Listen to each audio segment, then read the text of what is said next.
Salam əziz dostlarımız, biz hal-hazırda Cəllabaddayıq.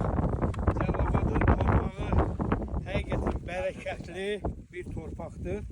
Baxın, gözəl bu kartofdur məhsulu. Görün nə gözəl, iri özdə. Bilirsiniz, bu kartofda həm kasıb da işlədir, həm də varlı da işlədir.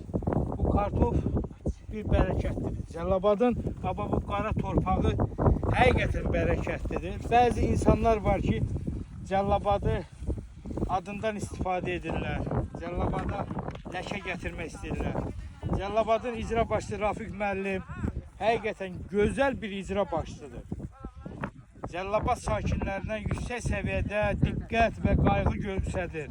Rafiq müəllim Cəllabadın şəhid ailələrinə, qazilərinə yüksək səviyyədə diqqət, qayğı göstərərək hər bir Cəllabadlının yanında olur.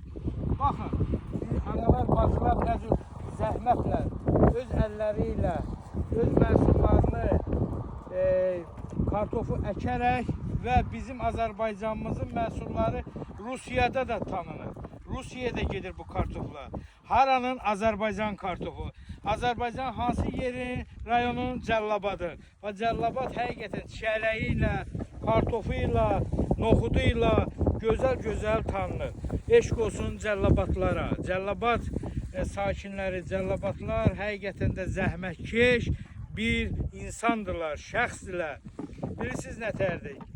Hamımız iş işləyirik, iş yoxdur, filan problem var.